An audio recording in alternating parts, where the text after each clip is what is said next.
Hello दोस्तों, कैसे हो आप लोग। आशा करता हूँ कि आप लोग अच्छे होंगे। तो देखिए, मेरे पास एक इन्वर्टर आया है। इसमें फ़ैन प्रॉब्लम, इसका फ़ैन जो है रनिंग में नहीं है, यानी नहीं चल रहा है।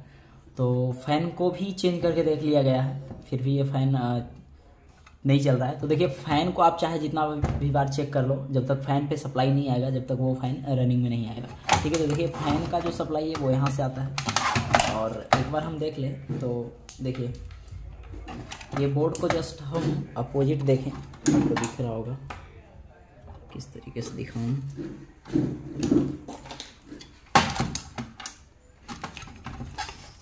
देखिए।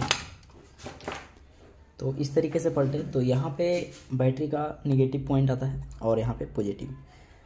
तो यदि हम यहाँ पे बात करें तो ये 7805 लगा हुआ है, जो कि 5 वोल्ट सप्लाई के लिए है। यहाँ पे ये जो आईसी लगा हुआ है LM324, ये इस पे सप्लाई जाता है 7805 से। तो यानी कि यहाँ पे हम निगेटिव देते हैं और यहाँ पे ये पॉजिटिव देते हैं, पॉजिटिव सप्लाई देते हैं। तो देखिए क्या होता है, पॉजिटिव सप्लाई जो है फैन पे डायरेक्ट गया हुआ रहता है। ये प्लस का सप्लाई, ये जो आप दोनों पिन देख पा रहे हो, ये दोनों फैन का है, ये देखिए यहाँ से। ठीक है। तो हम यहाँ से कह सकते हैं कि प्लस का सप्लाई बैटरी का है, डायरेक्ट फैन पे गया हुआ रहेगा, और माइनस का जो सप्लाई है वो फैन पे डायरेक्ट गया हुआ नहीं रहेगा। वो कहाँ पे गया हुआ रहेगा, तो ये ट्रांजिस्टर जो है TCNL करके है, वो 635 का है, वो यहाँ पे आया हुआ रहेगा। ठीक है, बैटरी का माइनस, और इस पिन से ट्रांजिस्टर का वो आउट करेगा यहाँ पे, यानी कि हम कह सकते हैं तो निगेटिव पॉइंट बैटरी फैन का ये है, और ये आउट करके यहाँ आ रहा है, यानी कि यहाँ पे माइनस का सप्लाई आया, और जब ये ट्रांजिस्टर स्विचिंग की तरह काम करेगा तो यहाँ से ये आउट करके डायरेक्ट यहाँ सेंड करेगा। तो ये ट्रांजिस्टर को सिग्नल मिलेगा तो ही यहाँ पे माइनस का सप्लाई आउट करेगा। ठीक है। तो ट्रांजिस्टर को सिग्नल मिलने के लिए या 0.7 वोल्टेज या 0.5 वोल्ट के अराउंड ज़रूरत होगा, तब ये स्विचिंग करवाएगा। तो यहाँ तक सप्लाई आ रहा है, बट यहाँ पे नहीं आ रहा है। तो ऐसा कंडीशन बन रहा था कि यहाँ सप्लाई आ रहा था और यहाँ पे नहीं आ रहा था। तो हमने क्या किया, यहाँ पे देखें तो ये प्रिंट जो है, इस पे सिग्नल आता है, पल्स आता है। तो ये यहाँ से 2.2 किलो ओम का रेजिस्टेंस लग करके, ये PF लग करके ये 14 नंबर पिन पे गया हुआ रहता है।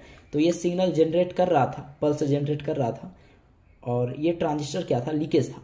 हालांकि इसको हम एक बार निकाल करके भी चेक किए, बट ये सही बता रहा था, लेकिन पता नहीं क्यों ये ट्रांजिस्टर काम नहीं कर रहा था। तो कभी कभी ऐसा होता है कि आप निकाल करके भी चेक करते हो तो वो ट्रांजिस्टर सही होता है, बट आप लगाते हो तो वो काम नहीं करता। तो उससे बेटर है कि ये ट्रांजिस्टर को ही चेंज कर दे। TCNL 635 का था, तो हमने BC 635 लगाया, कंपनी चेंज था। तो ये फैन चलने का कंडीशन में, मैं आपको अभी दिखाता हूँ। तो देखिए, मैंने PCB में 12 वोल्ट दे दिया। अब देखिए पल्स को एक बार हम चेक कर लेते हैं। ये निगेटिव पॉइंट है, और ये वो ट्रांजिस्टर है जो कि स्विचिंग की तरह काम करता है 635 का। तो यहाँ पे यदि हम चेक करें, इसको 2 वोल्ट के रेंज पे हम सेट किए हैं।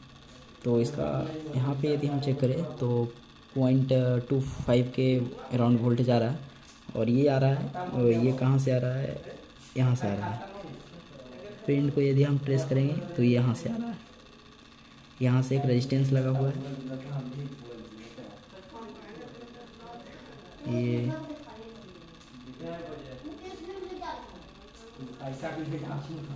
और यहाँ देख लें तो ये रेजिस्टेंस के बाद एक PF लग करके पिन नंबर 14 से ये कनेक्ट है, तो यहाँ से आ रहा है। तो जब तक ये वोल्टेज नहीं मिलेगा, ये ट्रांजिस्टर स्विचिंग नहीं होगा। तो मैंने चेक किया था कि ये वोल्टेज आ रहा था, बट ये ट्रांजिस्टर काम नहीं कर रहा था। तो ऐसा फंडा बना था मेरे साथ। देखिए, प्लस का सप्लाई जैसे हम कनेक्ट करेंगे, फ़ैन चल पड़ा है, तो ये कंडीशन बनता है। तो इस तरीके से आप फ़ैन को रिपेयरिंग कर सकते हो, फ़ैन का सेक्शन को रिपेयरिंग कर सकते हो। तो छोटा छोटा फॉल्ट को भी हम कभी कभी फाइंड करने में 1-2 घंटा लग जाता है। मेरे को तो ये पागल बना दिया भाई, ट्रांजिस्टर भी ओके था बट ये चल नहीं रहा था, क्या फंडा बन रहा है। तो हमने ट्रांजिस्टर को ही चेंज कर दिया, तब ये जाकर प्रॉब्लम शुरू हुआ है। तो दोस्त, वीडियो यदि आपको अच्छा लगता है तो लाइक कीजिए, वरना मत कीजिए, कोई ज़रूरत नहीं है। सब्सक्राइब भी करने के लिए नहीं बोलेंगे। यदि आपको अच्छा लगता है तो कीजिए, नहीं तो फिर नहीं कीजिए।